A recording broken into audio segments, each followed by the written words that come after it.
보기는 유비논 중에 하나이다. 유비논증에 대한 윗글의 설명을 참고할 때 A, C에 해당하는 것을 골라라 라는 거잖아. 네. 지금 그러니까 어떻게 보면 예시에서 그러니까 너가 지문에 있는 어떤 개념을 가지고 예시에 적용을 하는 거지. 네. 그럼 너의 어떤 그걸 한번 얘기해 볼래?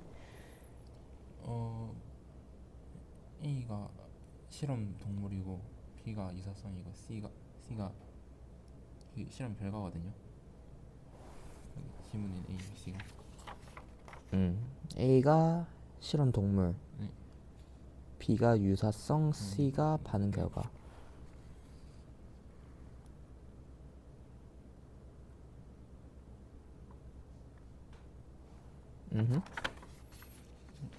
저 문장에서도 있었는데 인간의 어떤 특성이랑 실험 동물의 특성이 비슷할 때 인간이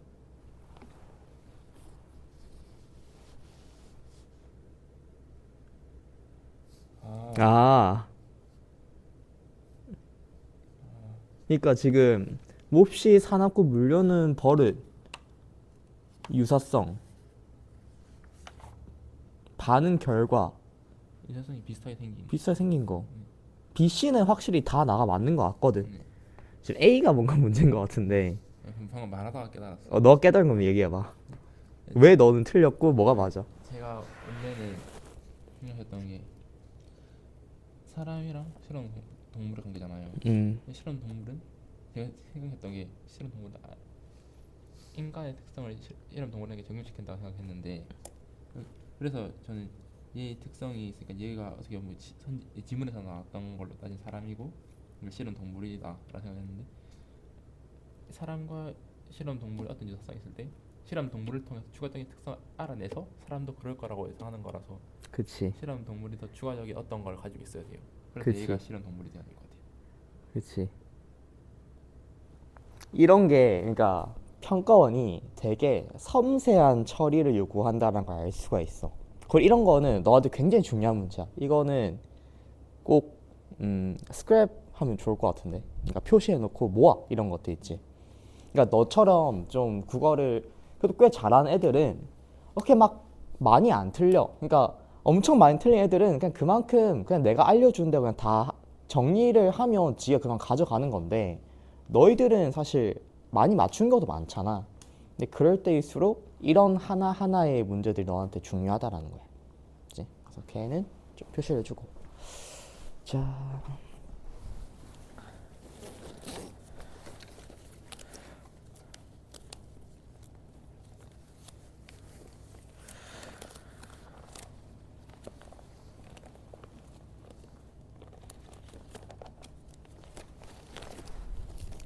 우리는 오늘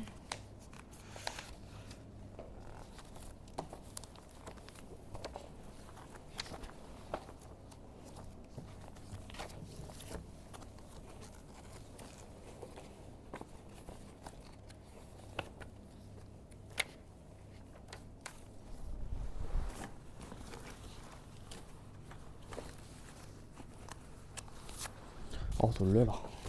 없어진 줄. 자, 법지문 알 거거든. 일단 하나 먼저 풀어보고 시작해 볼 건데, 법령 조문 그 맞나? 맞지? 자, 시간을 8분 재고 2분 더 줄게. 아마 10분 정도 필요할 것 같긴 한데. 그래서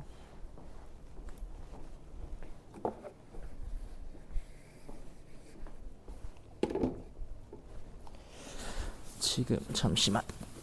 으쌰. 시간이 맞네. 일단 40분까지 푼다 생각해. 준비 시작.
다 했어? 읽어볼까? 자, 10번부터 4번, 5번, 2번, 5번. 오, 다 맞았어? 어때? 어떤 느낌이야?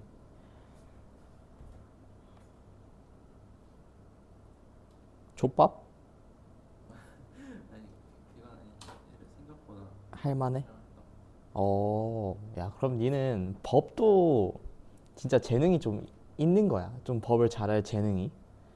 기본적으로 이제 수능 지문에서 네가 이제 마주할 2027 수능에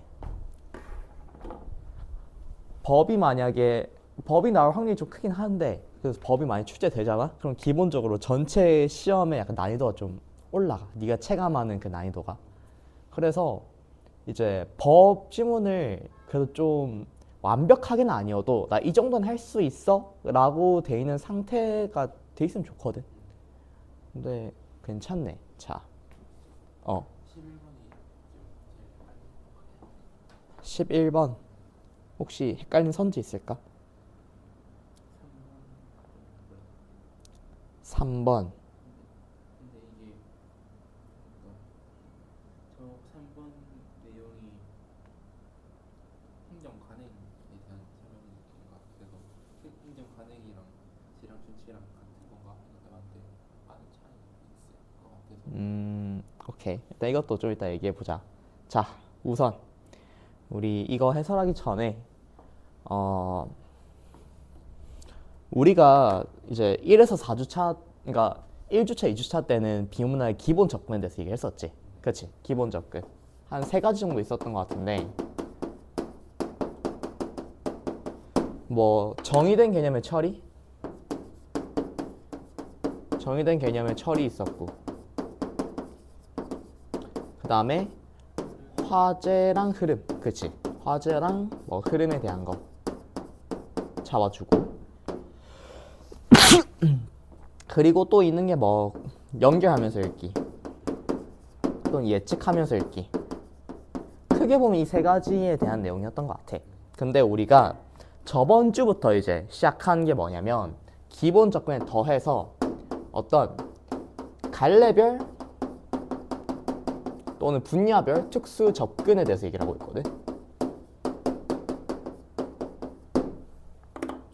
우리 저번 시간엔 어떤 갈래 또는 분야에 대해서 배웠지? 인문에 대해서 했었지. 갈래 중에서 우리 저번에 했던 게 인문. 인문에서는 쌤이 어떤 얘기 했었어? 이 갈래에선 이런 건 좀 특수적인 그런 게 있다 라고 했던 게 뭐인지 기억나 혹시? 관점. 맞아. 그게 제일 핵심이야. 왜 관점을 봐야 되지?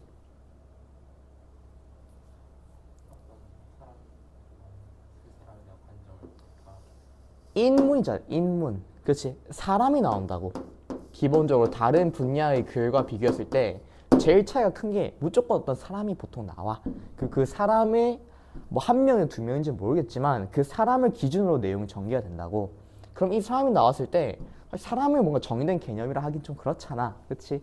근데 이런 사람에 대해서 우리는 어떤 관점을 잡아줄 필요가 있다는 거지. 이 관점이 어떻게 보면 되게 좀 핵심으로서 작용한다는 거야. 핵심. 이 사람이라는 우리가 어떤 폴더를 만들 건데 이 폴더의 모든 정보들을 모아준 어떤 중간 알맹이 같은 느낌. 그치? 또 있었던 게 뭐가 있을까? 조심해야 될 게 있다 했어 쌤이.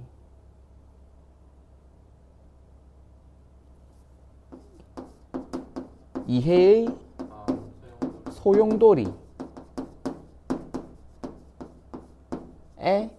빠지지 않게.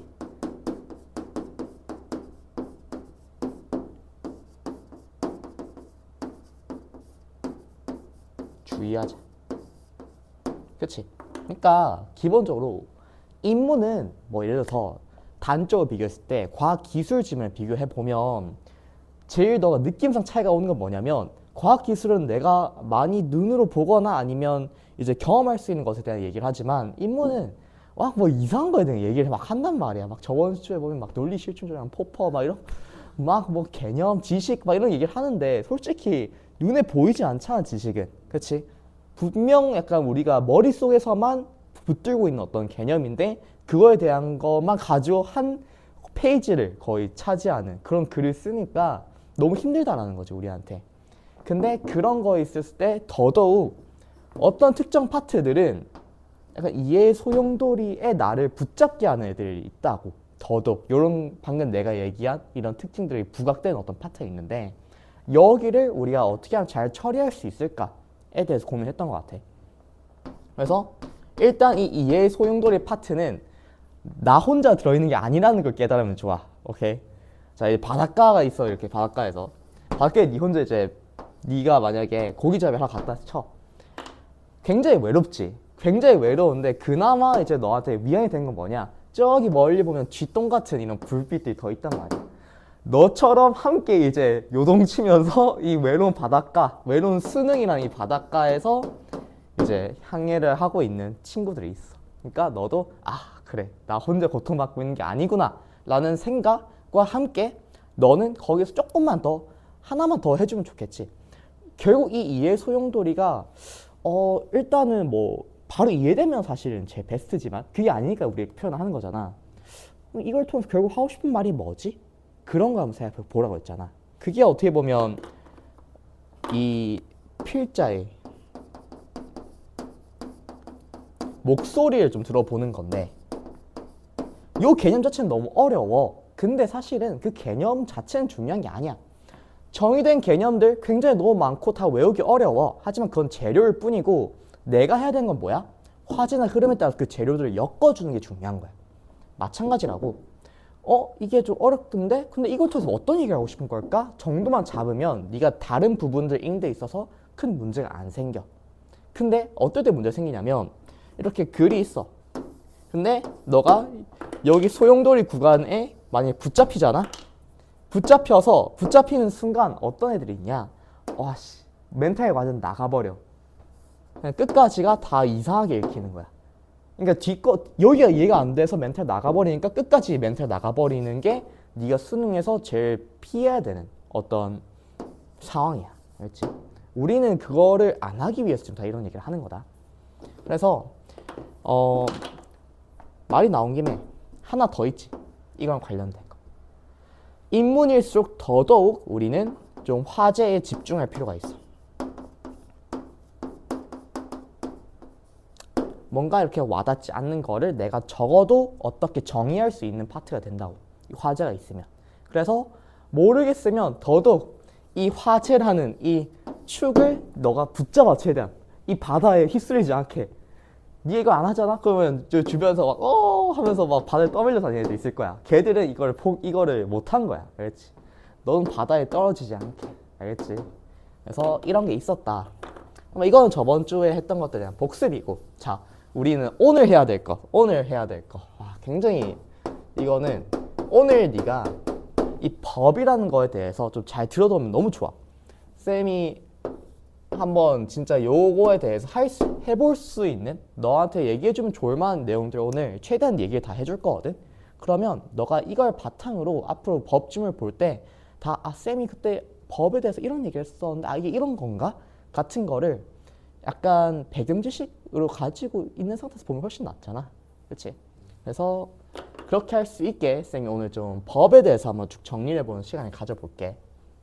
그래서 오늘은 법에 대해서 한번 얘기를 해봅시다. 옆으로 할게. 그래서 특수 접근.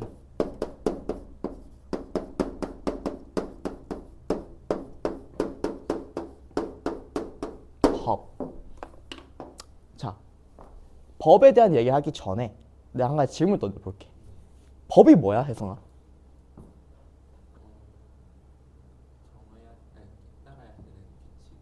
따라야 되는 규칙. 맞긴 해.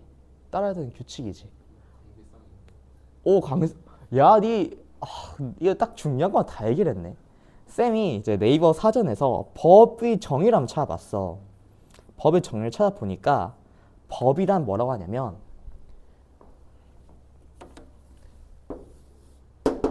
국가의 강제력을 동원한 사회적 규범이래.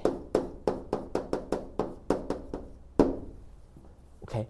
사실 너가 얘기한 요소들이 이 정의 안에 다 들어가 있다고 볼 수가 있어. 아까 규칙이라고 했잖아. 또 뭐라고 했어? 강제성이 좀 있다 했지. 쌤 사실 놀랬어. 아, 딱 내가 얘기하고 싶은 걸 딱 바로 얘기해 주네. 자, 이게 법이라는 게 이렇게 얘기하면 좀 말이 되게 어렵거든.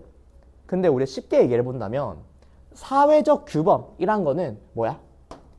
우리 인간들이 만든 어떤 규칙이라고 할 수 있겠지. 그치? 강제력이 있다라는 건 뭘까? 어떤 약속인데 그 약속을 지키지 않으면 어떤 처벌, 그러니까 뭔가 불이익을 주겠다라는 거지. 그러니까 사실 강제성이라는 말 자체가 중요하긴 해. 강제성이 있는 약속이라는 거야. 자, 여기서 몇 가지 좀 생각해 볼 수 있는데 법이 인간들이 만든 규칙이라는 점에서는 어떤 특징이 있냐면 불완전해. 오케이? 그러니까 우리가 좀 착각할 수 있는 게 뭐냐면 뭔가 법은 막 엄청 철저하게 막 이렇게 하니까 뭔가 되게 대단하고 철저하고 완벽한 존재처럼 느껴지는 경우가 좀 있거든. 근데 기본적으로 법은 인간들이 만들었기 때문에 불완전할 수밖에 없어. 이걸 너가 좀 알고 있으면 좋아. 그러니까 그래서 우리가 좀 법 지문들 같은 거 보면 나오는 말 중에 하나가 어떤 재량에 따라서 이런 게 나오거든. 그리고 우리가 방금 그 지문 있잖아. 2023 구평 법 조문 지문에서도 어떤 얘기가 나오지? 일의적이라는 표현이 나오지. 일의적이라는 표현은 어떤 명제를 가지고 모든 걸 다 완벽하게 포괄할 수 있는 걸 이제 일의적이라고 하거든. 항상 그것만으로 완벽한 거. 그러니까 반대로는 뭔가 다른 것까지 고려해야 되는 게 일의적이지 않은 거야. 법은 일의적인 것을 추구하지만 항상 일의적이지는 못하다는 특성이 있어. 오케이. 그리고 일의적이지 못할 때 우리는 어떤 재량이 들어오는 거지. 오케이. 왜? 불완전하기 때문에. 그래서 일단 첫 번째로는 법은 불완전한 거구나 라는 걸 너가 좀 알아놨으면 좋겠어. 법은 불완전한 어떠한 것이다. 그리고 또 하나가 뭐냐면 강제성이 있는 약속이라는 건데, 자, 이거랑 되게 우리가 유사하게 수능 비문에서 되게 많이 나오는 소재 중에 하나가 뭐냐면 계약이라는 거야. 계약이 뭐지?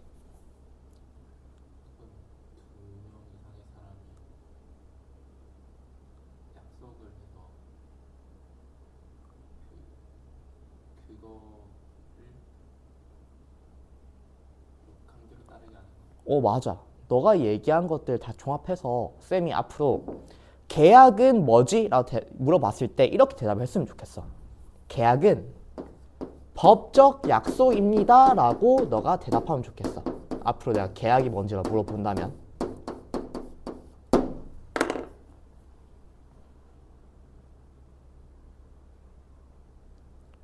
너가 얘기한 건 그대로야. 근데 약속이지. 그러니까 당사자들이 있어야 돼. 이 계약하기 위해서는. 한 명으로는 안 된다고. 두 명이 있는데 얘네들끼리 뭔가를 우리 이렇게 하자라고 약속을 한 거야. 이런 거 우리 평소에도 많이 하잖아. 야, 우리 뭐 영화관 언제 무슨 날에 가자. 아니면 우리 뭐 언제까지 너 이거 해오기로 해. 뭐 이런 거 있잖아. 조별 과제 같은 것도 할 때마다. 그런 약속을 하는데 근데 그런 어떤 일상적 약속은 어때? 그런 일상적 약속과 이 계약은 또 어떤 차이가 있을까? 그치. 법적인 게 관련 안 되는 건데 쉽게 얘기하면 이거야. 너가 너 친구랑 만약에 맺은 약속을 만약에 어기게 되었을 때는 어떤 효과가 있지? 파급 효과가 있지? 사실 생각해보면 그냥 이 친구에 대한 신뢰가 좀 떨어지게 되는 거 아니야? 네가 이 친구가 너한테 가진 신뢰가 떨어지는 거 정도라고. 사실 막 너가 뭔가 어떤 돈을 배상하거나 그렇진 않잖아 사실. 야, 니 이때까지 뭐 이거 안 하면 막 안 했으니까 나한테 얼마 줘 막 이렇게는 안 하잖아. 그치? 근데 계약은 어떠냐면 너가 만약에 이거를 위반했을 경우에 이 법적인 효력이 발생하게 된다는 거야. 오케이? 그래서 법적 약속이라는 거야. 알겠지? 그래서 너가 기억해 줘야 될 거는 법이란 건 기본적으로 불완전하면서도 어떤 것을 위반했을 때 국가의 강제력이 동반될 수 있는 어떤 제도이다. 이렇게 생각해 주면 좋아. 알겠지? 그래서 이게 법에 대한 좀 기본적인 이해고, 자, 여기서 우리가 또 생각해 보면 좋을 게 뭐냐면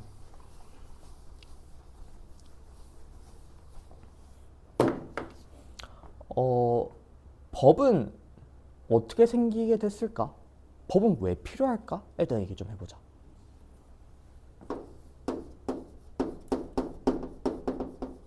법은 어떻게 생기게 됐을까?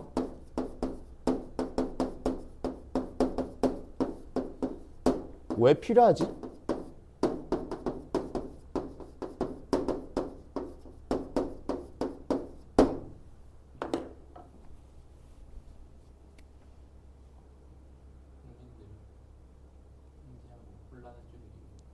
국민들을 통제하고 혼란을 줄이기 위해서. 그것도 맞아. 근데 봐봐. 자, 이거를 제일 좀 잘 보여주는 어떤 개념이 있는데 루소라는 사람이 있어요. 혹시 들어봤어? 그럼 이 사람에 대해서 뭔가 아는 거 있어? 뭔가 어디서 뭔가 본 거 같...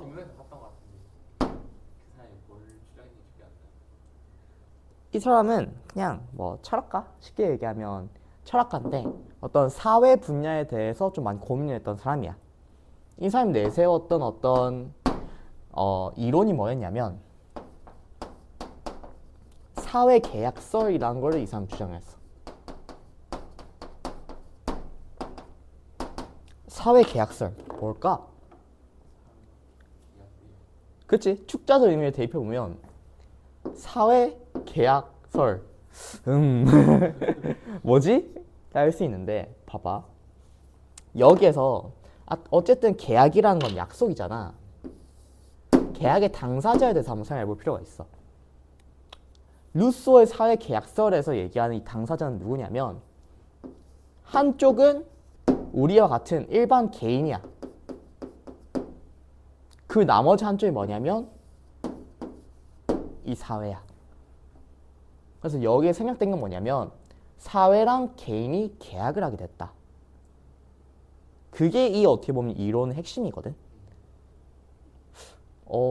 일단은 두 가지 질문이 들어. 사회랑 계약을 했다. 그게 뭔 개소리지? 첫 번째. 두 번째는 왜 사회랑 계약을 하지? 라 할 수가 있는데 기본적으로 여기에 담겨있는 이론적인 어떤 생각? 깔린 건 뭐냐면 일단은 그냥 굉장히 극단화 시켜볼게. 인간이 처음에 있을 때 초기 인류라고 생각해볼게. 초기 인간. 그냥 야생 속에 떨어진 인간을 한번 생각해보면 얘네들 어떻게 해야 돼? 얘네들이 삶의 목적은 뭐지? 그치? 야생의 인간한테 중요한 거는 생존이야. 그리고 생존은 다른 말로 하면 스스로의 어떤 이익을 추구하는 거 아니야? 근데 이게 야생에 있을 때까지는 그냥 어떻게든 각자 도생을 하는 거였어. 근데 언제 문제가 생기냐? 이런 인간들이 여러 명이 생기게 됐을 때 어떤 문제가 생길까? 인간 1, 인간 2, 인간 3 생겼을 때 각자 다 생존하려고 하겠지. 그러니까 각자 다 이익을 추구하겠지. 근데 그게 부딪힐 때도 있지 않겠어? 그러다 보니까 너무 완전 난장판이 돼버리는 거야. 그러니까 다들 자기 욕심에, 그러니까 너무 이기적으로 가버리니까 뭔가 이렇게 여러 명에서 모였을 때는 어떻게 보면 집단으로 이루어져 있어야 되는 거잖아. 그렇지? 근데 이 집단에서 문제가 생기더라라는 거지. 하지만 여기에서 인간이 일반적인 동물들 가장 차이가 나는 행보를 보여주기 시작하는데 그게 뭐냐면 동물은 그냥 이런 곳에서도 보통 그 자기 이익을 추구하려는 경우가 많아. 근데 인간은 뭘 하기 시작해? 이때 나오는 것이 바로 어떤 법. 이렇게 얘기하면 너무 좀 막 뭐 거창한 것 같으니까 규칙과 질서를 만들기 시작해. 그리고 이거를 정리한 게 바로 법인 거야. 오케이. 그러니까 기본적으로 나의 어쨌든 그래도 오늘날의 인간도 이익을 추구하고자 한다는 목적성은 거의 똑같다고 생각해. 근데 거기에서 어떤 차이가 있냐면 이때는 그냥 모든 걸 난 무조건 내 이익 추구였어. 근데 이렇게 법이나 규칙 질서를 만들면서 이 사이에 어떤 과정이 있었냐? 개인이 자기 어떤 욕망하는 어떤 이익이 있어. 그 중에서 일부를 똑 떼어내는 거야. 요거를 사회한테 주는 거야. 이거를 뭐 자유라고 해볼까? 내가 뭔가를 추구할 자유. 이 자유 중에서 일부를 뚝 떼어내가지고 사회에 맡기는 거야. 계약이라고 했지. 근데 세상에 대가 없이 이루어지는 건 없어. 내가 내 자유를 내건 대신 사회는 나한테 뭘 해줘야 돼? 어떤 보호, 아니 어떤 질서 이런 거를 준다는 거지. 그래서 우리 한 명의 개인들은 모두 사회랑 다 같이 계약을 한 거야. 오케이. 이게 어떻게 보면 오늘날의 약간 문명의 시작이기도 하거든. 오케이. 그래서 이제 우리는 여기에 대해서 좀 답할 수가 있을 것 같아. 어떻게 생겼냐? 기본적으로 그냥 냅두면 다들 너무 싸우니까 좀 다 같이 집단적으로 이루기 위해서 생기게 됐다. 심지어 이런 얘기도 있어. 홉스라는 사람이 있거든. 이건 그냥 알아도. 홉스라는 사람이 어떤 얘기를 했냐면 만인에 대한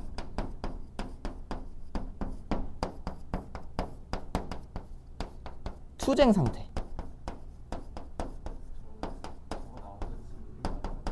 읽어봤어? 그럼 기억날 거야.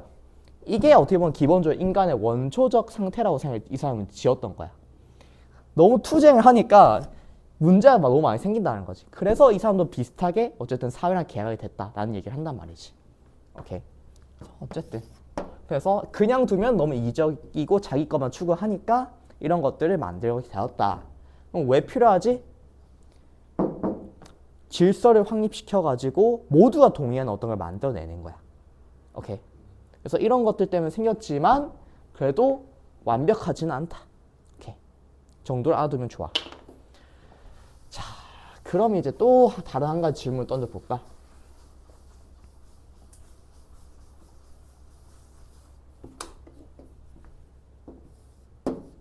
법은 누가 만들어?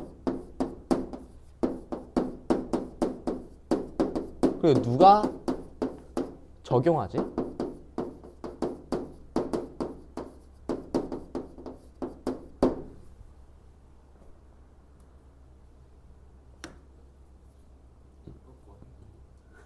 그거 맞아. 그거 다 합해서 우리 뭐라 하는지 혹시? 국가기관? 아까 나왔는데 혹시 이 말 들어봤어? 삼권 분립. 세 가지 권리가 분리돼 있다는 거야. 그 세 가지 권리 중에서 네가 얘기한 게 맞아. 뭐가 있지?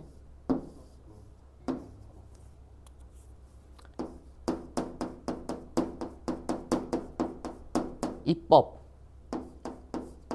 사법, 행정. 근데 각각이 뭐야? 그치? 얘네들은 법을 만들어. 입법이잖아. 법을 만듦. 그럼 실제적으로 누가 이걸 만드는데? 걔가 아니죠. 국회의원. 국회의원. 사법부는 법을 적용하지.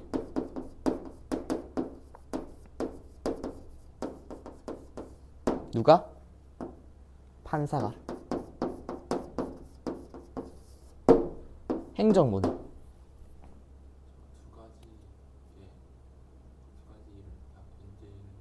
그치? 아, 맞아. 두 가지를 견제하는 거 사실 뭐 서로 다 견제해. 행정부는 약간 헷갈릴 수 있긴 한데 법을 집행하거든. 근데 이게 적용이라 좀 헷갈릴 수 있는데 그냥 얘는 뭔가 국가의 행정적인 처리의 전반을 다 그냥 다 신경을 쓴다고 생각하면 돼. 어쨌든 이거는 정부라는 거. 그래서 이 세 가지 다가 세 가지 권력이 계속 법지문에서 나왔거든. 근데 그 중에서 너가 특별히 더 신경을 써야 되는 거는 이거 두 개야. 입법이랑 사법. 왜? 입법은 법을 만드는 애잖아. 애초에 우리가 어떤 규칙으로 살 건지를 정하는 사람들이라고. 그래서 그런 어떤 과정이 중요하겠지, 당연히. 사법은 입법이 법을 만들었어. 법을 만든 거 가지고 이제 적용을 해야 될 거 아니야. 근데 아까 쌤이 뭐라고 했지? 사회적 규범이기 때문에 완벽하지 않다 했지. 법을 적용하려고 하는데 개 애매해. 아니 너무 애매한 거야. 그러니까 뭐 어떨 때는 이렇게 하세요가 있어. 근데 그거 가지고 보려 해도 이 사례는 뭔가 되게 항상 예외적인 사례들이 나온다고. 그래서 너가 이 법지문들 보면 계속 나오는 예외가 계속 나오는 이유가 그냥 이거야.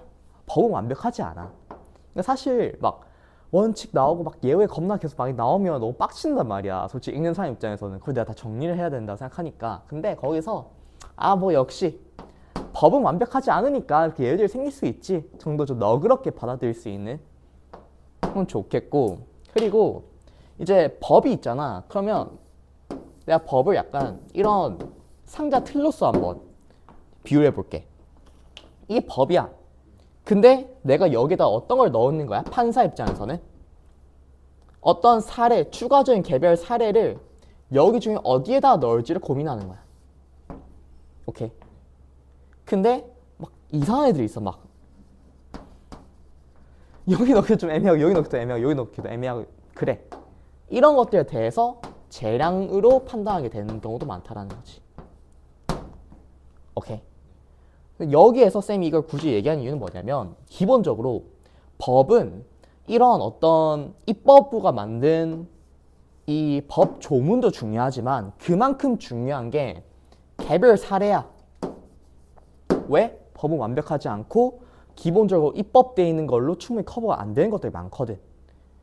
커버 안 돼 있어. 근데 어쨌든 사법부는 뭔가 판결을 내려야 될 거 아니야. 지금 이 순간에. 그러니까 이런 개별 사례들이 굉장히 중요해지는 거야. 오케이. 그래서 이런 것들이 있다. 한 가지. 그래서 이렇게 누가 만들고 누가 적용하는가에 대한 얘기를 해봤고, 저 얘기를 한 김에 법이 기본적으로 어떻게 기본적인 형태를 가지고 있는지 한번 볼까? 사실 그게 이번 지문에서도 잘 적혀 있긴 하거든. A 하면 B 한다의 형태가 되어 있어.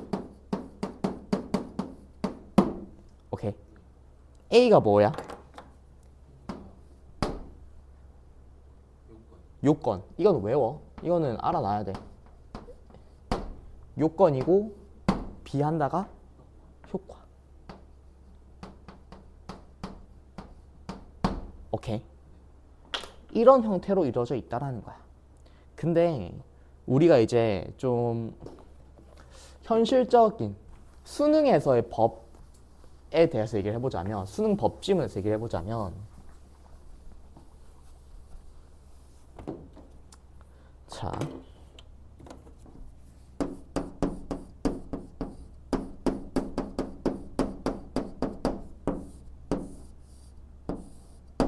수능 법지문에서 기본적으로 이런 요건과 효과가 돼 있는, 즉 법 조문이 분명 등장하는 지문들이 많을 거야. 그러면 일단 당연히 법 조문이 어디 있는지를 인식할 수 있어야 되겠지. 이게 1번이야 당연히. 그러고 나서는 법 조문을 너가 적절한 처리를 해주면 돼. 마치 정의된 개념을 인식하고 그걸 처리하는 거랑 비슷한 느낌이거든. 근데 이거 처리할 때 좀 조심해야 될 것들이 있어. 주의해야 될 것들. 첫 번째는 뭐냐면 이렇게 돼 있으면 너무 쉽지. 근데 이 요건이 하나가 아닐 때도 많아. 요건이 복수일 수가 있어. 여러 개일 수가 있다고. 그러면 내가 몇 가지 요건을 충족해야지 이런 효과가 나오는지를 너가 확실히 정리를 해줘야 돼. 그렇지 않으면 너가 나중에 문제 풀 때 틀릴 거야. 왜냐면 법은 무조건 뒤에서 적용하는 문제가 나온단 말이지. 오케이? 그리고 이 요건들이 여러 개일 경우에 뭐도 조심해주면 좋냐면 and나 or 관계 이런 것도 좀 잘 따라주면 좋아. 그러니까 이게 예를 들어서 A and A 다시 라고 하면 쌤이 저번 시간에 얘기한 것처럼 무조건 A랑 A 다시 모두를 만족해야지 B라는 효과가 나타나는 거야. 근데 만약에 A or A 다시면 A 다시만 돼도 효과가 발생하는 거라고. 이거는 엄연히 다른 개념이야. 엄연히. 그래서 이것도 너가 읽으면서 구분해줘야 된다. 요건의 개수와 얘네가 낸 관계성, 요건끼리의 관계성에 대해서. 오케이. 그리고 또 생각해봐야 될 게 뭐냐면 원칙과 예외.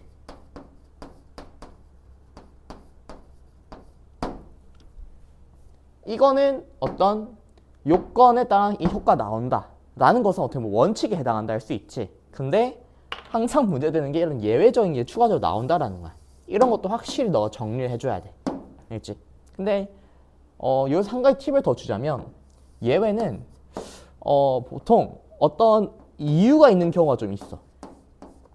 그래서 이 이유를 네가 찾거나 아니면 그냥 네 스스로 이래서 그러지 않을까? 라고 넌지시 한번 던져 넣어 보면 나중에 이거를 구분할 때 좀 도움이 돼. 오케이. 그래서 원칙과 예외 같은 게 있다. 또 생각해 보면 좋을 게 뭐냐면 보조사. 뭐뭐 할 때만, 뭐뭐 할 때도 이런 것도 있지. 이런 것들을 잘 신경을 써줘. 그러니까 수능 법지문을 읽을 때 법 조문 파트가 나오잖아. 법 조문 파트가 나오면 네가 좀 집중해서, 그러니까 적절한 처리를 해야겠다라는 어떤 이 태도, 그러니까 딱 그 세팅을 해줘야 돼. 그리고 그때 네가 집중해서 해야 되는 것들 이런 것들이라는 거지. 근데 이런 것들에 대해서 또 너무 이거 한다고 다 힘을 빼버리면 안 돼. 결국 중요한 거는 이걸 통해서 무슨 얘기를 하고 싶은 내가 또 사실 이게 중요한 거야.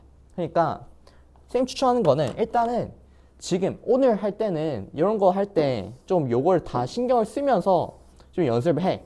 그럼 연습하다 보면 어느 순간 네가 이거를 자연스럽게 기계적으로 할 수 있는 순간이 올 거야. 그때부터는 이제 화제에 조금 더 집중해 주는 거지. 오케이. 그리고 또 생각해보면 좋을 게 뭐냐면 수능 법지문에서 이거는 좀 팁인데 아까 개별 사례 같은 게 법에서는 굉장히 중요하다 했잖아. 법은 완벽하지 않기 때문에 법 조문이랑 원칙으로 모든 해결이 안 되기 때문에 그래서 그런지 모르겠지만 수능 법지문에서는 이 개별 사례가 이 서술의 중심축으로서 작용하는 경우가 되게 많아.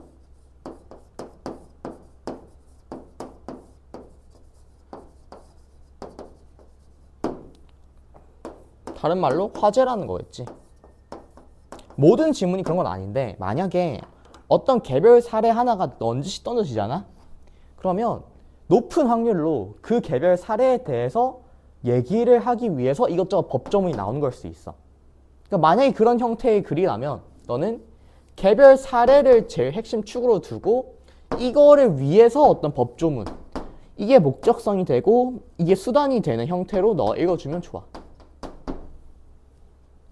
오케이. 그래서 이런 것들이 좀 있다.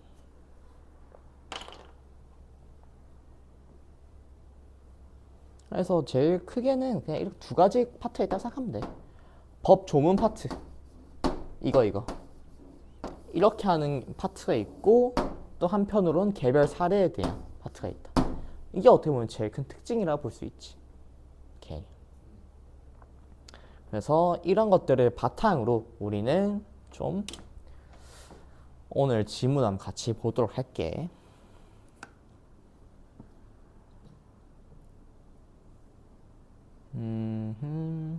자, 우리 이 법령의 조문 지문을 볼 건데,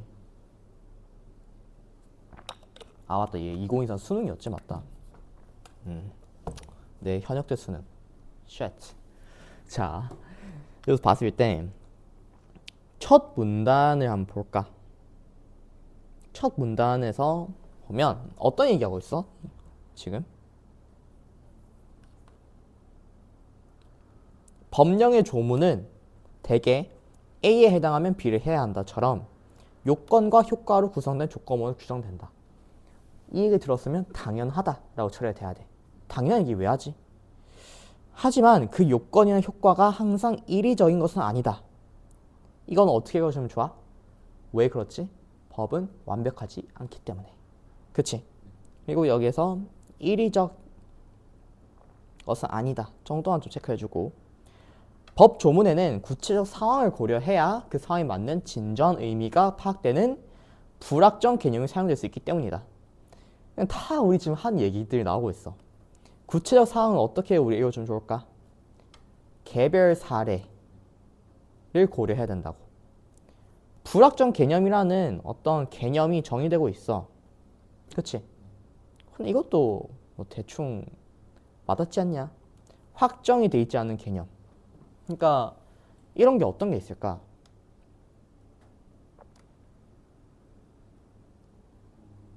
이 단계에서 너가 떠오르면 사실 좋긴 하지.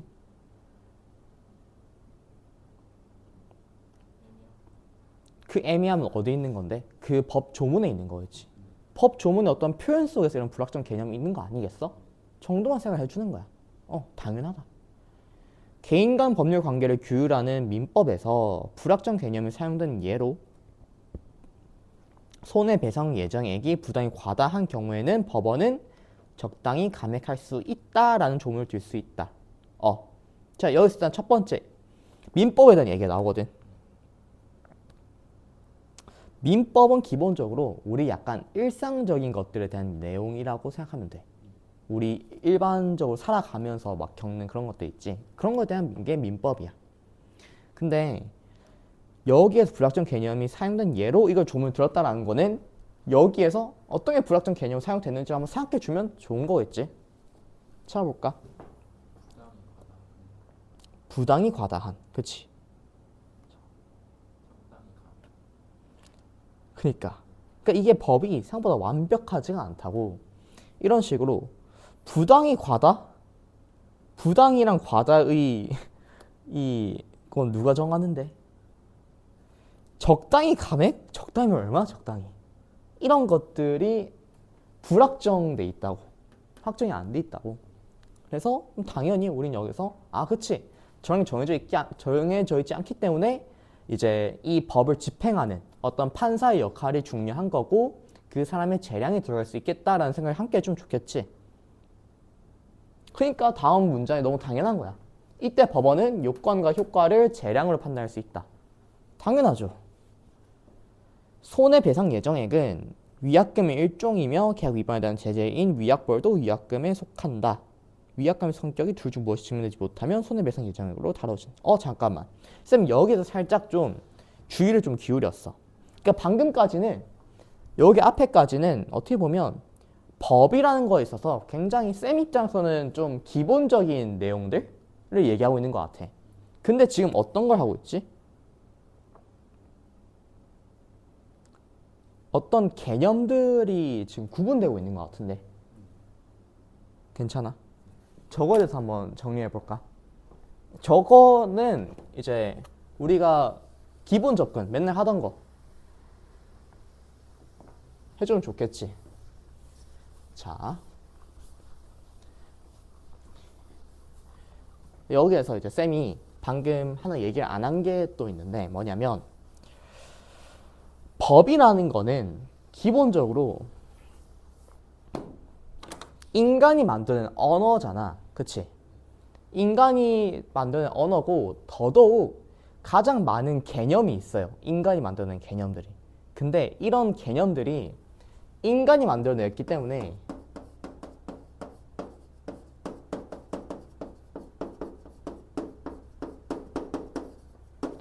좀 구분이 어려운 경우가 좀 많아. 이거는 네가 스스로 오히려 더 의도적으로 구분을 해줘야 되는 거야. 오케이? 구분이 잘 안 되는 개념들이 등장한다고. 근데 이것도 분명히 어떤 처리가 필요한 파트라는 거지. 헷갈릴 수가 있으니까. 그래서 문제는 헷갈린다.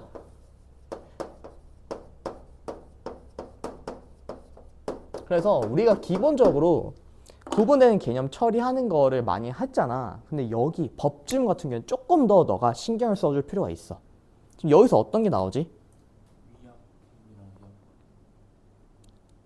위약금이랑 위약벌이라고 하면 나는 조금 아쉬울 것 같아.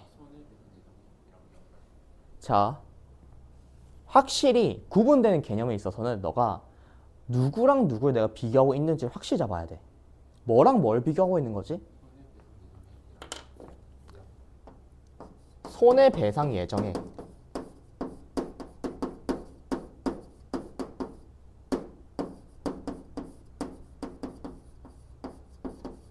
위약벌. 얘네 두 개가 비교 관계 아니야? 같은 비교 선상에 있는 거잖아. 이거를 위약금이랑 위약벌이라고 하면 너가 나중에 문제가 생길 수 있어. 확실히 이 비교의 층위를 잡아줘야 돼. 얘네의 공통점은 뭐야? 둘 다 위약금이라고.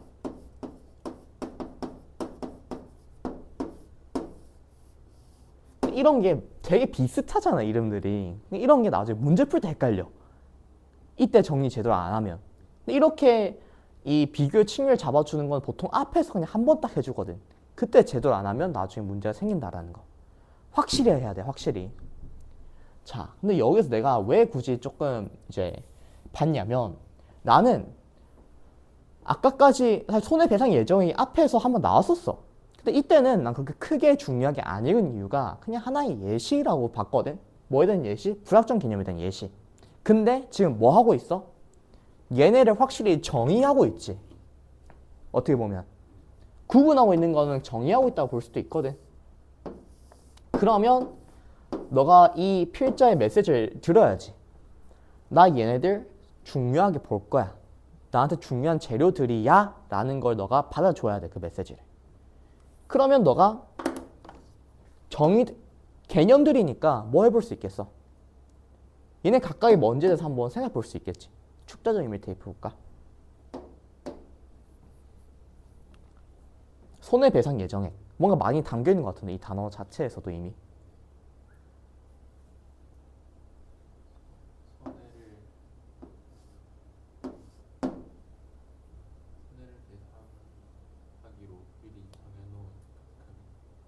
그치? 이 단어만 너가 조금만 집중해 봐도 어떤 상황이 나는 그려지냐면 손해배상 예정액? 일단 이거를 언제 이걸 정했을까를 생각해보면 예정돼 있는 금액이라며. 그럼 지금 당장 한 게 아니라 미리 한 거지. 미리 언제 했을까? 계약 당시에 한 거 아니야, 당연히.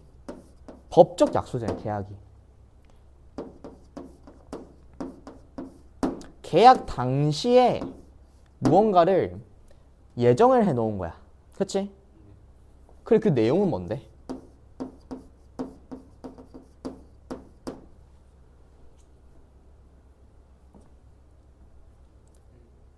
일단은 난 두 사람이 일단 상정시킬 수 있을 것 같아. 근데 아까 굉장히 중요한 얘기를 하나 안 했구나.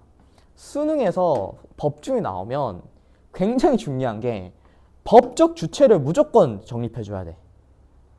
그 지문에 없어도 전제된 법적 주체가 있으면 네가 무조건 도입을 시켜줘야 돼. 오케이? 그것까지 필기를 해줘. 알겠지? 이거 굉장히 중요한 거여서.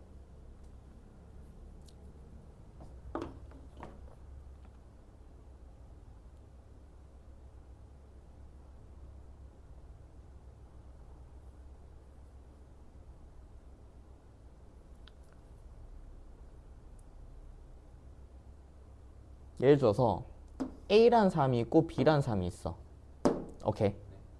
내가 그냥 A 입장에서 한번 생각해 볼게. A 입장에서 이걸 왜 정했을까? B가 만약에 나한테 어떤 손해를 입혔을 때 그런 것들을 방지하기 위해서 이걸 만든 거였지. 그치? 그 손해 입힌다는 거는 계약의 측면에서 어떤 의미일까? 너가 B가 계약 위반을 했을 경우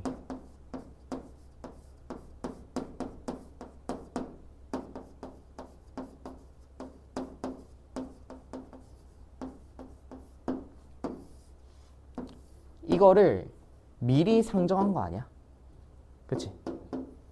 그래서 우리는 얘네에 대한 정의를 아직 본 적도 없지만 얘 단어 자체만으로도 이 정도의 어떤 내용을 잡아낼 수 있다고. 가능할까? 위약 벌? 그나마 좀 나누자면 어디서 나눠볼 수 있을까? 위약 벌. 일단 여기에서 사실 이것도 나눌 수 있거든. 어떤 약속을 위반했을 때 주는 벌. 어떤 계약을 위반하면서 주는 벌. 이겠지. 그래서 쌤은 얘랑 어쨌든 비교를 해야 될 거 아니야, 얘네끼리를. 근데 계약 위반했다는 건 똑같은 건데? 그치? 그게 이 위약금이구나. 그럼 얘랑 얘 제일 차이는, 얘는 뭔가 벌이 뭔가 좀 다른 건가? 근데 이건 여기서 이제 쌤이 하는 건 좀 너무 이제 지금 단계에서 좀 오버일 수도 있는데 벌은 누가 주지?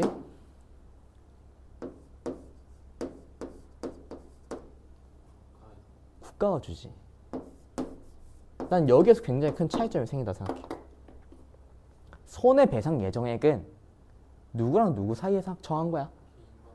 개인과 개인 사이지. 즉 얘가 얼마 달라고 정한 거지. 위약 벌은 뭐야? 애초에 국가가 주는 거 아닐까. 이거를 너가 이 정의에 조금만 더 집중했어도 잡을 수도 있었던 거야. 이런 능력을 그러니까 나는 너가 계속 시도를 해봤으면 좋겠어. 물론 나중에 뒤에 읽어보면 다 이런 것도 잡을 수 있거든.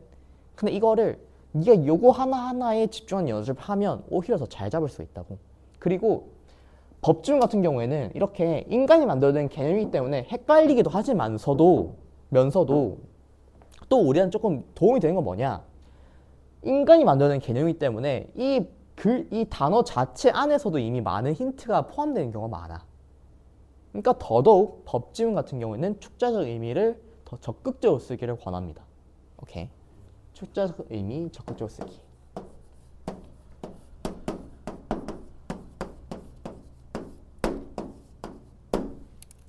오케이.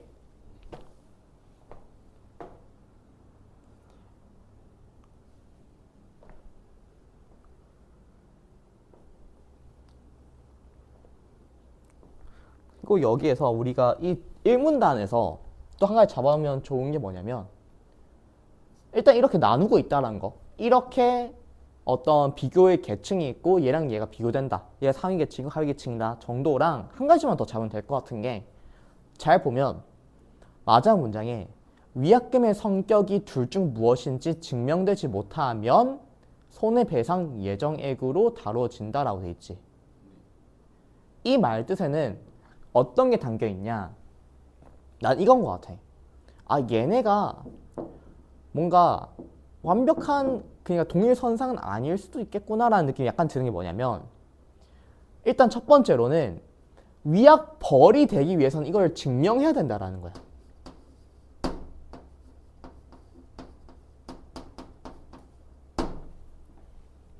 얘는 증명을 해야지 위약 벌이 되는 거야. 오케이? 그게 아니면 그냥 손해배상 예정액이라는 거지. 그러니까 어떻게 보면 얘가 조금 더 약간 특수한 케이스라고 생각해도 될까?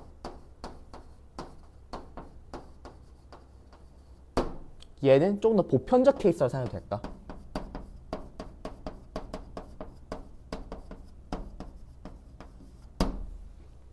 그럼 또 얘랑 얘끼리 조금 더 비교가 되잖아. 그게 아니면 막 이런 것도 막 하나씩 다 조건을 막 네가 해놔야 되는 건데 아 막 어떨 때는 뭐 손해배상 예정 이게 뭔가 증명 안 되었을 때는 이렇게 해야 된다 이렇게까지 다 정리해야 되는 건데 그냥 이걸 보편적 케이스라고 너 정의하고 얘를 특수 케이스로 정의를 하면 그냥 한 번에 이 저 내용이 그냥 들어가는 거 아니야? 너의 머릿속에. 그래서 이런 것도 가능할 거다. 하는 거. 오케이. 이게 일문단이야. 어.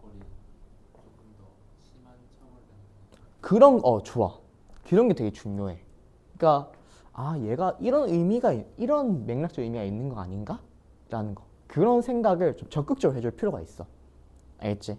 물론 거기에 네가 이런 거일 거야 라고 확정 지어버리면 안 될 수도 있거든. 근데 그런 거를 그냥 가정해 보는 건 너무 또 필요한 태도라는 거. 굉장히 잘했어. 자, 그래서 1문단 이 정도 하면 될 것 같고 2문단부터 살짝 뭐가 좀 많아지는 것 같은데 첫 문장 읽어보면 채무자의 잘못으로 계약 내용이 실현되지 못하여 계약 위반이 발생하면 이로 인한 손해를 입은 채권자가 손해 액수를 증명해야 그 액수만큼 손해배상금을 받을 수 있다. 자, 여기서 어떤 생각들이 혹시 들었을까?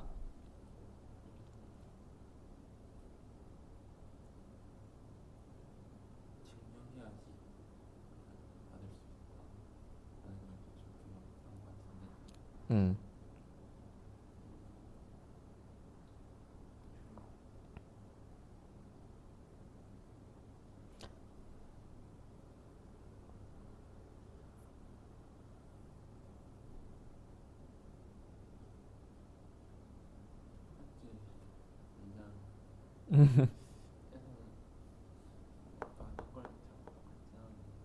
음,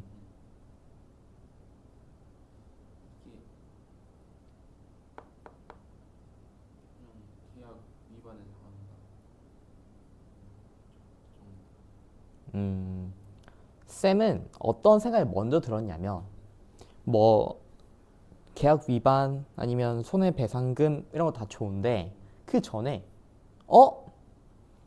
구체적인 어떤 상황이 처음 등장하기 시작했다라고 생각이 들었어.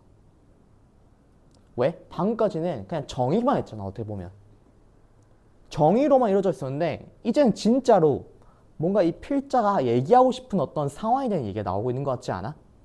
화제의 축으로 잡아줘야지 그러면 당연히.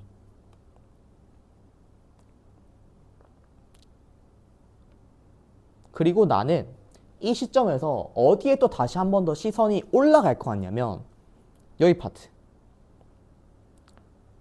손해배상 예정액이 부당히 과다한 경우에는 법원은 적당히 감액할 수 있다. 아, 지금 어떤 손해를 배상하는 어떤 상황에 대해서 얘기를 하려고 하는구나. 아까 쌤이 개별 사례가 화제축이 되는 경우가 많다 했잖아.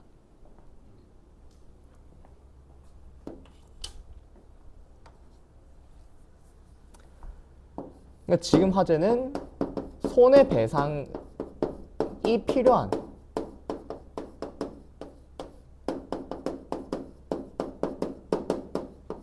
상황이 될 거고 이거에 따라 자연스럽게 나와야 되는 거가 뭐냐면 아까 우리 생각한 A, B 이런 거 있지. 당연히 손해배상이 필요한 상황에서는 손해를 입은 사람이 있을 거고 그리고 피해를 준 사람이 있겠지. 이것도 그냥 자연스럽게 너가 그냥 도입시켜줘도 좋아. 법적 주체들에 대해서. 손해를 받았고 피해를 줬지. 이 사람이.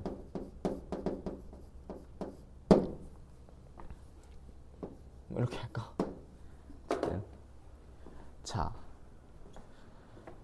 그래서 저거 일단 먼저 생각하고 이제 다시 본다면 여기서 채무자는 A, B 중에 누굴까?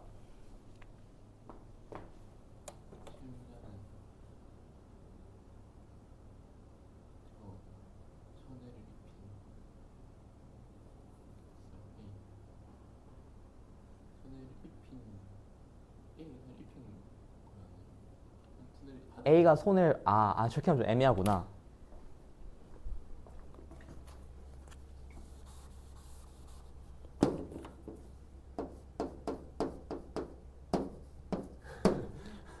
이렇게 하면 좀 편하겠지.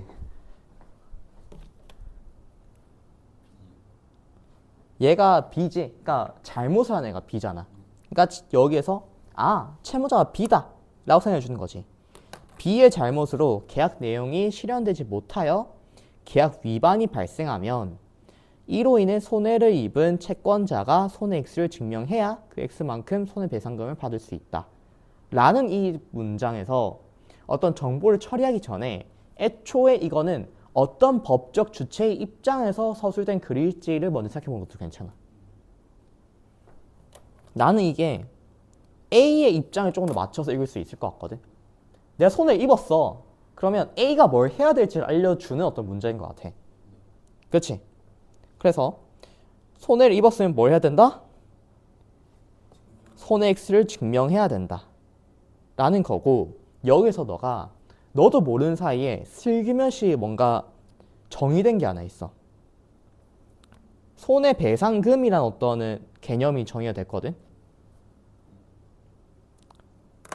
손해액수를 증명한 것, 나 A 입장에서 나 이거 받고 싶어요 라는 거. 근데 왜 내가 이거 굳이 얘기하냐면 얘랑 되게 약간 비슷하지 않아? 생긴 게. 근데 같은 걸까?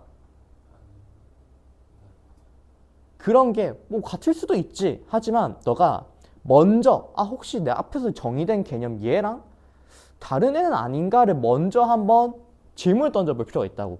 그게 왜 그러냐면 그렇지 않잖아? 우리 인간은 손해배상 거의 3분의 2가 거의 똑같잖아. 3분의 2 정도만 똑같아도 같은 걸로 순간적으로 착각하는 경우가 굉장히 많아. 그러니까 너가 의도적으로 이 개념이랑 이 개념은 같은 걸까? 라고 한번 물음표를 던져달라고. 손해배상금. 오케이. 근데 사실 여기 뒤에만 이거 봐도 다르다는 걸 알 수 있지. 그러나 손해배상 예정액이 정해져 있었다면 채권자는 손해액수를 증명하지 않아도 손해배상 예정액만큼 손해배상금을 받을 수 있다 라는 건 무슨 뜻이야? 만약 계약 당시에 손해배상 예정액을 정해놨으면 증명할 필요 없이 손해를 바로 그 금액을 받을 수 있어요. 그렇지. 그러니까 약간 얘랑 얘는 어떤 관계에 있냐면 손해배상금 안에 손해배상 예정액이 있는 거 아니야? 어떻게 보면 이 카테고리 안에 손해배상 예정액이 만약에 실현이 되면 손해배상금이 되는 거잖아.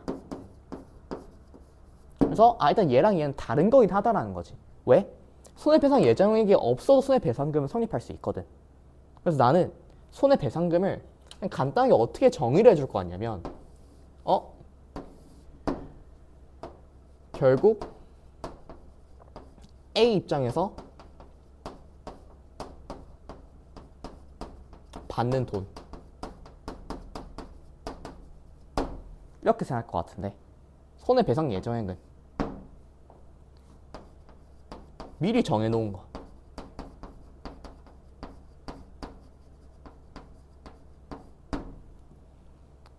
이 정도로 나는 계속 어떤 개념에 대해서 정의를 내 스스로 갱신해 볼 것 같아.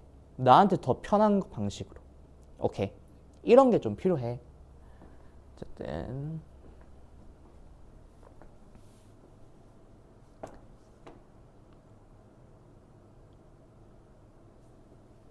그래서 손해배상 예정액이 내가 미리 정해놨다면 이걸 받을 수도 있고, 그게 아니면 어떻게 해야 돼?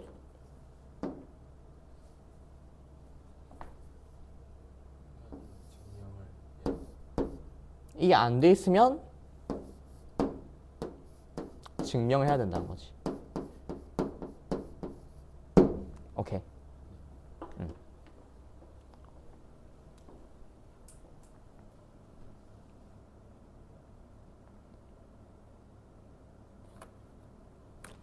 이때 손해액수가 얼마로 증명되든 손해배상 예정액보다 더 받을 수는 없다 라는 문장을 보여도 내가 어떤 생각도 해주면 좋냐면 일단은 이 문장은 손해배상 예정액을 내가 미리 정했다라는 걸 전제로 서술되어 있는 문장이다 라는 거 첫 번째랑 손해배상 예정액도 정해져 있고 내가 증명도 이때 손해배상 예정이 있어도 증명을 할 수도 있구나 라는 것. 이런 상황에서도 증명할 수 있다는 거. 이게 정해진 상황에서도. 하지만 무조건 손해배상 예정액보다 더 크게는 못 받는다는 거지. 오케이.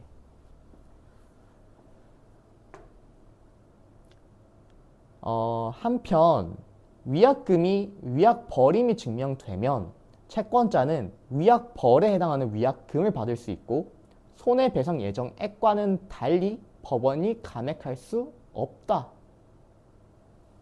라는 문장이 나오고 있잖아. 자, 여기서 일단 첫 번째 감액에 대한 내용이 처음 나오고 있거든. 근데 감액이 처음이 아니야. 생각해보니까 위에 있었어. 한번 그러면 눈길 줘야지. 손해배상 예정액이 부당이 과다한 경우에는 법원은 적당히 감액할 수 있다는 건 뭔 뜻이야?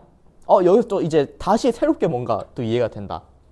이건 사실 원래 미리 정해놓은 거잖아. 근데 법원이 판단해가지고 아무리 미리 정해놓은 거라고 하더라도 이거 좀 너무 과한 것 같은데 싶으면 얘를 다운시킬 수가 있다는 거지. 그치? 이 얘기 첫 번째 잡으면 좋겠고 그 다음에 뭘 잡는 거야? 손해배상금에서 위약벌에 대한 내용이 나오고 있지. 그치? 위약벌에 대해서 뭐래? 위약벌을 감액할 수 없고 손해배상 예정액이 같이 둘 다 그치? 채권자는 위약벌에 해당하는 위약금을 받을 수 있고 손해배상 예정액과는 달리 법원이 감액할 수 없다. 이때 채권자가 손해액수를 증명하면 손해배상금도 얻을 수 있다. 라는 거는 여기서 어떤 생각이 들면 좋을까? 손해배상금이랑 위약벌이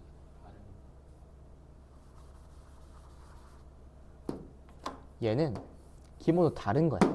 그치? 그리고 손해배상금이라는 거는 그럼 내가 어떻게 생각해 주면 좋을까?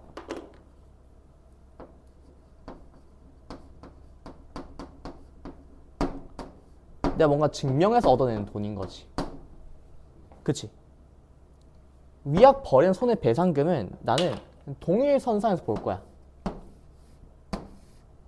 그리고 요거는 지금 감액할 수 없다고 했잖아. 감액이 안 돼. 이것도 왜 그런지 한번 질문을 던져보면 좋아. 쌤은 이게 왜 감액이 안 된다고 스스로 생각했냐면 위약벌은 국가가 주는 벌이잖아. 그러니까 야 너 사업부에서 뭔가 감액 스스로 재량들을 하기에 살짝 눈치가 보일 수도 있는 거 아닐까? 라고 나는 그냥 엮었어. 이 정보를. 오케이.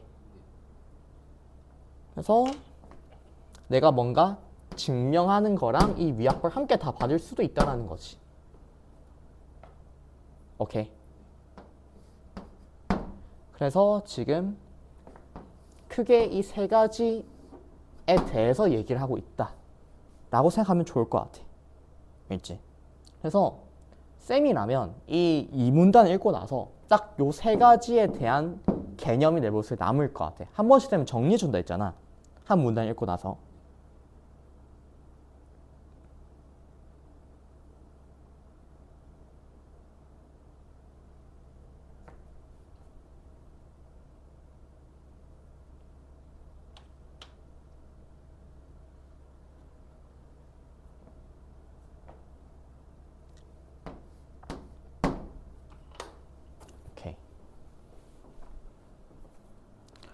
그래서 이거는 이제 너의 선택인데 요런 관계를 너가 만약에 좀 너무 헷갈릴 것 같아. 그러면 쌤처럼 이렇게 옆에 정리해줘도 괜찮아.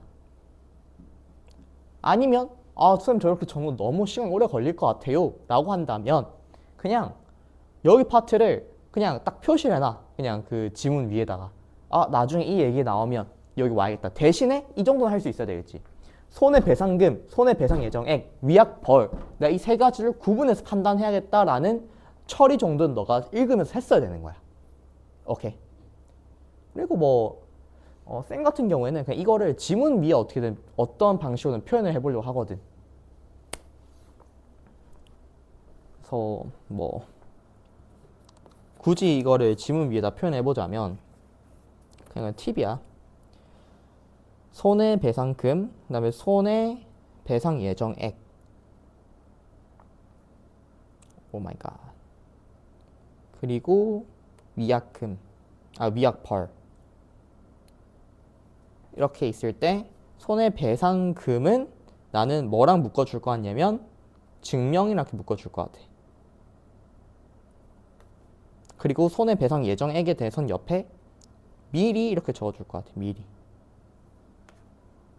오케이. 그리고 왜 위에다가 이런 것들. 그 다음에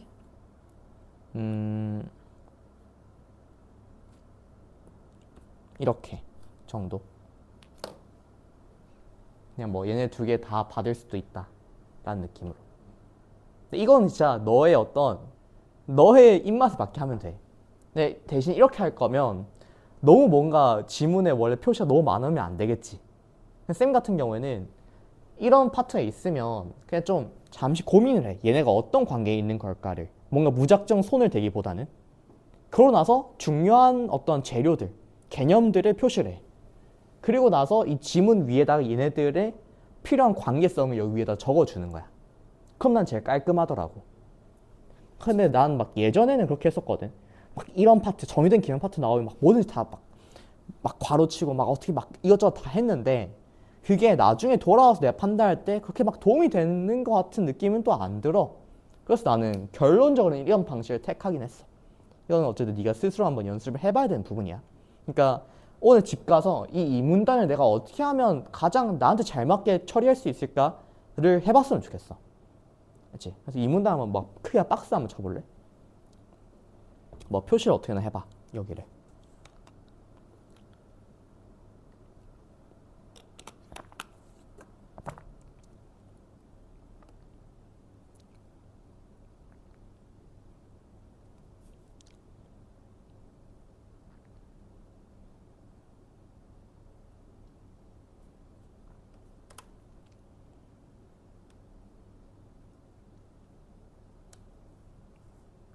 오케이.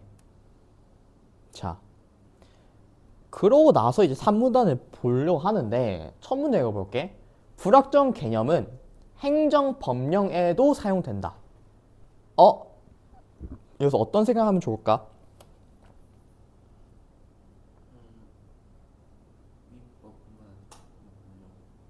그렇지. 근데 쌤은 여기서 화제가 지금 바뀌고 있네. 살짝 이런 생각 해줘도 좋을 것 같아.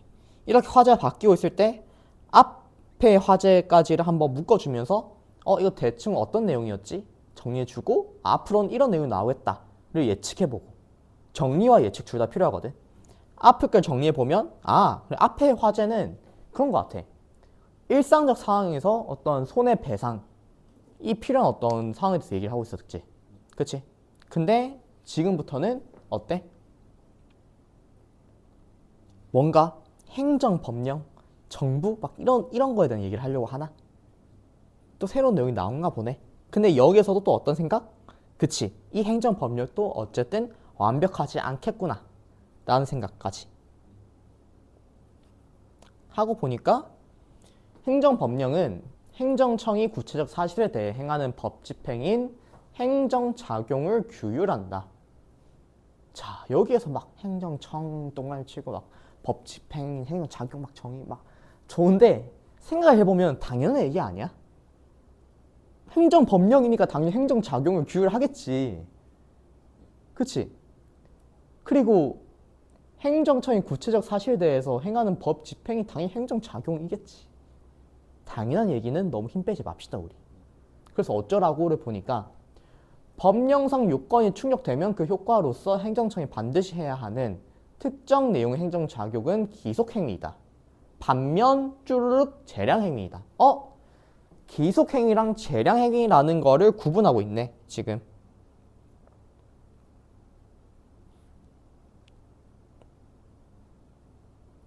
얘네 간에 또 한번 차이를 한번 생각해 볼까?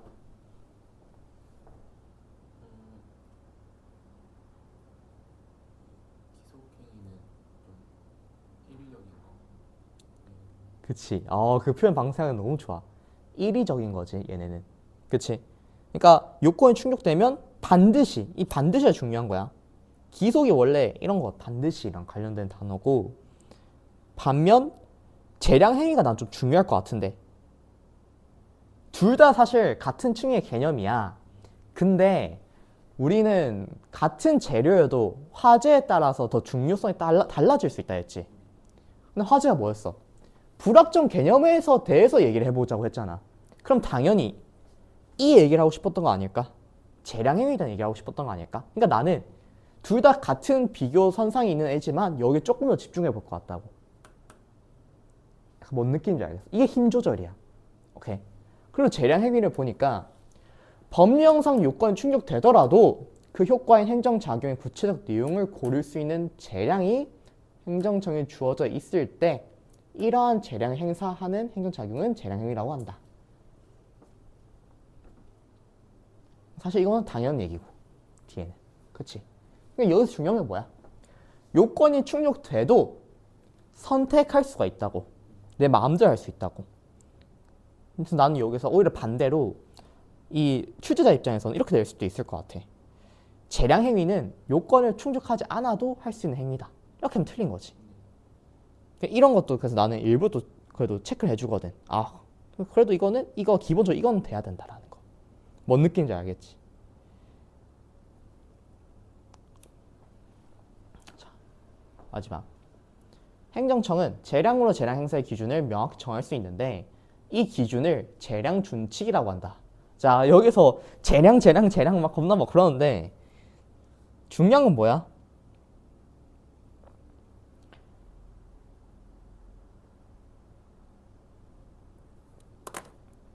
재량으로 재량 행사의 기준을 명확히 정한다는 게 뭔 뜻일까? 재량 행사를 어디까지 본인들이 영향을 줄 수 있는지. 그치? 그러니까 그럼 일단 끝까지 다 읽어볼까? 재량 준칙은 법령이 아니므로 재량 준칙대로 재량 행사하지 않아도 근거 법령 위반은 아니다. 다만 특정 요건 하에 재량 준칙대로 특정한 내용의 적법 행정 작용이 반복되어 행정 관행이 생긴 후에는 같은 요건이 충족되면 행정처럼 동일한 내용의 행정작용을 해야 한다. 나는 여기에서 이 전체 문단을 다 읽고 딱 두 가지 되는 걸 남길 것 같아. 재량 준칙과 행정 관행 두 개. 자, 이것도 한번 생각해 볼게.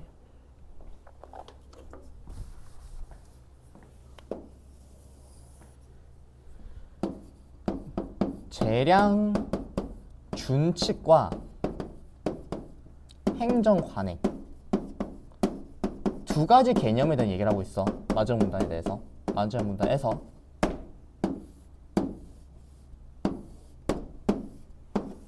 얘네 각각을 비교하기 전에 이것도 마찬가지로 뭐 해줘야 될까?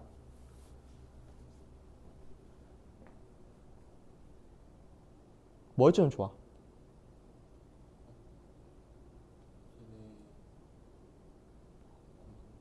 공통점 잡아줘야 되겠지. 공통점 뭔데?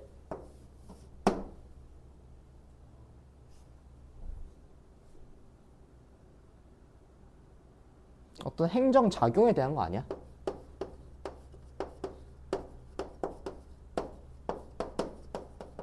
오케이. 그냥 이 정도만 잡아.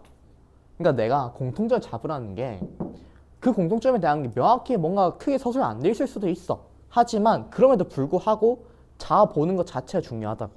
오케이. 행정 작용에 대해서 이 두 가지를 얘기하고 있단 말이야. 근데 일단 기본적으로 나는 각각이 어떤 느낌인 것 같냐? 재량 준칙은 약간 이런 느낌이야. 재량이잖아 일단 기본적으로. 축자적 의미를 쓰면. 그래서 기본적으로 네 마음대로 회가 깔려 있어. 하지만 준칙의 속성도 있는데 그건 뭐냐면 네 마음대로 하는데 근데 뭐 이걸 따르면 좋아.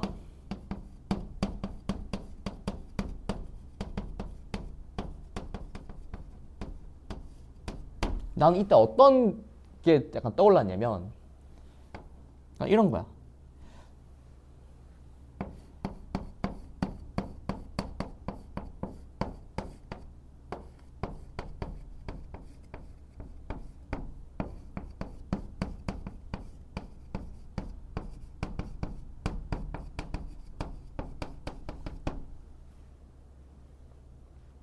그냥 이런 구체적 예시가 있어도 좋겠지. 그러니까 공부는 그냥 내가 알아서 하는 거야. 근데 선배가 나한테 뭔가 족보제를 준 거지. 이렇게 하면 좋아. 근데 굳이 이렇게 따라할 필요는 없어. 같은 느낌 아니야? 그치? 강제성은 없지만 도움은 되는 어떤 것. 그래서 너무 약간 좀 너무 딱딱해 보이는 개념들에 대해서는 오히려 네가 일상적인 약간 예시를 들어주는 게 너 스스로한테 편할 수 있어. 아니 좀 긴장을 좀 완화시키거나. 반대로 행정 관행은 쌤 어떤 식으로 얘를 정의했냐면 재량 준칙이 쌓인 거야. 얘네끼리 관계성은. 재량 준칙이 쌓인 거고 핵심은 뭐냐면 강제성이 있다라는 거야.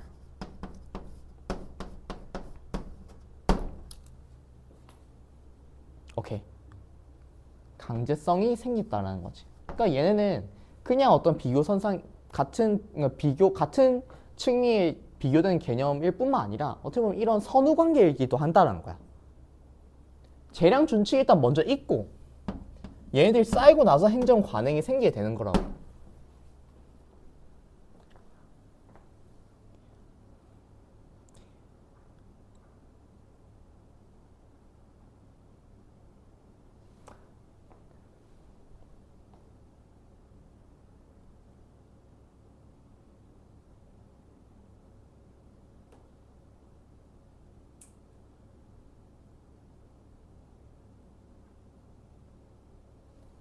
여기 선집, 아니 그러니까 여기 보면 적법한 행정 작용들이 쌓였다라고 돼 있거든. 이거를 여러 번 되니까 이게 법의 수준까지 올라온 거야. 이걸 가지고 11번의 3번 선지를 한번 풀어볼까? 재량 준칙으로 규정된 재량 행사 기준은 반복되어 온 적법한 행정 작용의 내용들을 정해줘야 한다. 이거는 왜 너무나도 틀린 선지냐면 재량 행사 기준은 재량 준칙과 관련된 표현이야. 행정 작용의 내용대로 되는 거, 적법한 행정 작용은 1번이 2번으로 되는 과정이 있는 거라고. 근데 이건 지금 어떤 서술이냐면 이걸 가지고 얘로 해야 된다는 거야. 이렇게 해야 된다는 거야. 얘는 지금 선후관계가 뒤집혔지 지금. 그래서 아닌 거야 확실히. 쌤이 계속 문학 때도 그렇고 비문학 때도 그렇고 선후관계 중요하다 했잖아. 이제는 보이나? 그래서 이런 게 되게 중요해. 네가 애매하게 느껴지는 선지들이 분명히 있단 말이야. 그럴 때 너가 어떤 처리를 할 수 있는가인데 제일 기본적인 처리는 뭐냐면 수식구를 다 묶어. 다 묶은 다음에 수식구 빼고 일단 먼저 보는 거야. 그리고 개념을 기준으로. 오케이.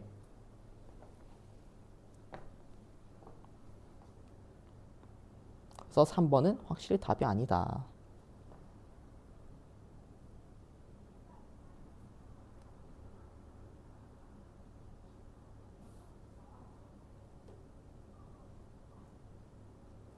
그래서 우리 이제 다 읽은 것 같고, 마지막 문장.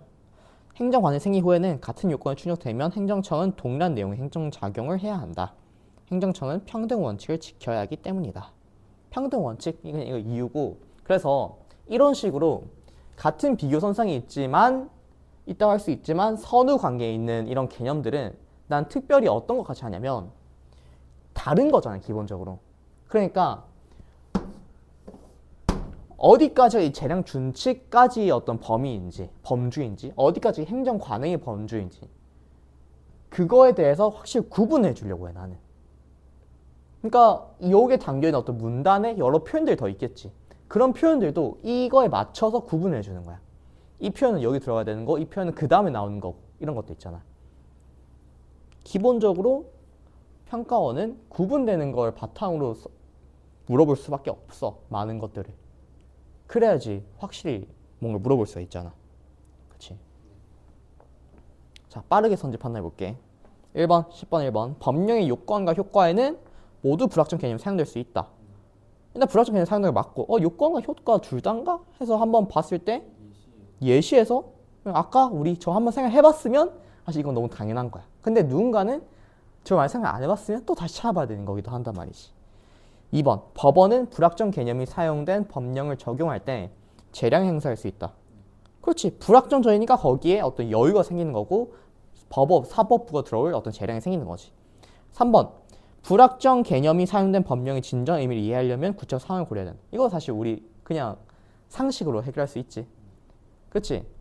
이것만으로 원칙으로만으로는 완벽하지 않으니까 개별 사례를 가지고 판단해야 된다는 거.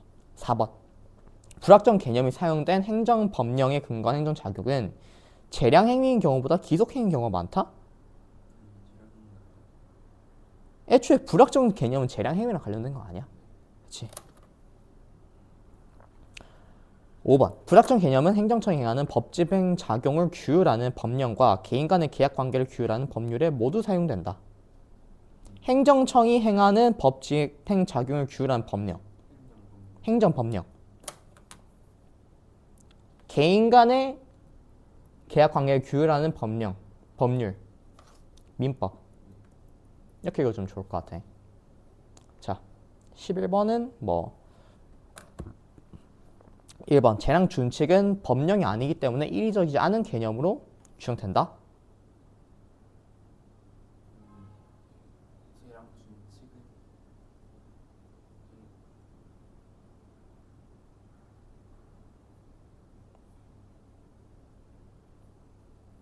모르겠으면 찾아가봐.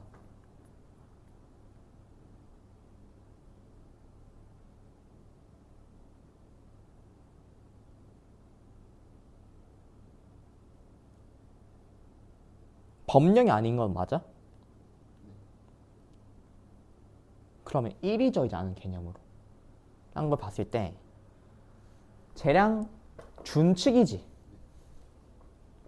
준칙이니까 원래 그냥 재량 네 마음대로 하는 건데 거기서 그나마 뭔가 질서를 부여하고자 하는 거 아니야? 실제로 그 서술을 보면 재량 준칙은 법령이 아니므로 재량 준칙대로 재량 행사하지 않아도 근거 법령 위반 아니다.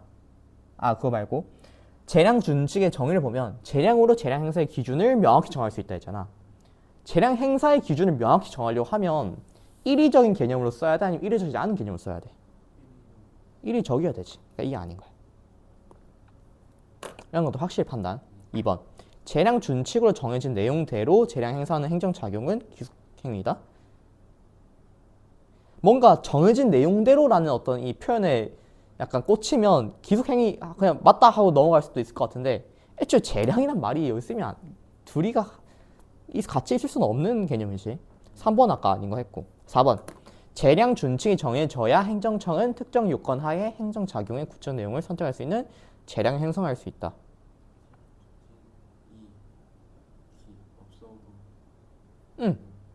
그냥 원래도 할 수 있는 거야. 이거는 그냥 이렇게 있으면 좋아요? 약간 이런 느낌인 거지. 5번, 재량 준칙이 특정 요건에서 적용된 선례가 없으면 행정청은 동일한 요건이 충족되어도 행정작용할 때 재량 준칙이 따르지 않을 수 있다. 당연한 말인 거야. 그치? 있으면 좋은 건데 안 따라도 좋아. 오케이. 12번. 자, 이런 게 일단은 이제 이 틀 자체에 대해서 좀 얘기해 볼 필요가 있는데 법지문을 보기는 무조건 이 지문에 있었던 어떤 개념들을 새로운 상황에 어떤 적용을 하는 거야. 만약에 이 보기가 쉬우면 거의 똑같은 걸 할 거고 좀 어려우면 새로운 상황이 나올 수도 있어. 그래서 어쨌든 이 보기에 나와 있는 법적 주체들 그리고 어떤 상황 이런 것들 잡을 필요가 있거든. 해볼게. 갑은 을에게 물건을 팔고 그 대가로 100을 받기로 하는 매매 계약을 했다. 매매 계약은 뭐냐면 매수와 매도를 하는 계약이야. 매수가 뭐지? 사는 거. 매도는 파는 거. 오케이. 사고 파는 계약을 했대. 그 후 갑이 계약을 위반하여 을은 80의 손해를 입었다. 잠깐만. 이거 얘네들 갑과 을이라는 법적 주체가 등장했잖아. 얘네들 사이의 관계를 확실히 정리해 보자고. 갑은 뭘 하는 애야? 물건을 주고 대금을 받아야 되겠지. 근데 지금 갑이 계약을 위반했대. 이 말은 어떤 식으로 어떤 상황일까? 이 새끼 하자 있는 집 존나 보네. 그치? 그러니까 그런 상황인 거야. 이거를 만약에 제대로 안 보면 뭔가 그냥 갑이 돈을 안 줬나? 이렇게 하면 뭔가 아예 잘못된 상황이 돼버리잖아. 그런 거 조심하기. 어쨌든 여기에서 우리가 지문에 있었던 이걸 입힐 수 있을 것 같은데 갑을 내가 뭐라고 할까? B. 을을 A라고 해야 되겠지. 그치? 그러면 이거 읽으면서 너는 잠깐만 나 여기서 어떤 것들을 판단해야 될까? 라는 생각을 해봐야 되겠지. 그 판단의 대상들은 여기 있는 것들일 거고 손해배상 예정액이 미리 정해져 있나? 손해배상금을 증명했나? 위약벌로 할 수 있나? 이런 것들. 일단 보니까 세 가지 상황이 있으면 이 세 가지 상황을 각각 따로 봐줘야 되는 거야. 살짝 귀찮긴 한데 한번 해볼게. 가로 1번 보고 나로 2번 보고 다로 4번 5번 이렇게 보는 거지. 자 일단은 갑과 을 사이에 위약금 약정이 없었대. 그러면 뭐야? 그럼 을은 뭐 하면 돼? 그냥 증명을 하면 되겠지. 그냥 딱 그거 말고 딱히 뭔가 추가로 판단할 게 없잖아. 혹시 이게 답이 될 거란 생각 나는 안 해. 이런 거 가지고 답을 보통 안 내거든. 1번 볼까? 가에서 을의 손해가 얼마인지 증명되지 못한 경우에도 갑이 을에게 80을 지급해야 하고 아니야 80에 손해 입은 건 알겠지만 증명을 안 했잖아. 지급 안 돼. 2번 나에서 을의 손해가 80 이미 증명된 경우 그러니까 나 상을 보면 갑이 을에게 위약금 100을 약정했고 위약금의 성격이 무엇이 증명되지 못했다. 여기서 넌 뭐라고 생각해줘야 돼? 애매한 상태가 아니라 이거는 손해배상 예정액이다라는 거 바로 생각해줘야 되고 하고 보니까 나에서 을의 손해가 80이 증명된 경우 갑이 을에게 100을 지급해야 하고 법원이 감액할 수 있다. 맞아? 그치? 어쨌든 더 크게 받은 거 100 손해배상 예정액으로 보는 건데 저거는 감액할 수 있었지 법원이. 그래서 맞는 말인데요. 답 2번 찍고 넘어가면 사실 실력자긴 하지. 뒤에를 볼게. 3번 나에서 을의 손해가 얼마인지 증명되지 못한 경우 갑이 을에게 100을 지급해야 하고 법원이 감액할 수 있지. 4번 다는 이제 위약 버린 경우야. 위약 버린 경우 위약 버린 거는 생각해줘야 될 거 플러스 될 수 있다는 거. 다해서 을의 손해가 얼마인지 증명되지 다해서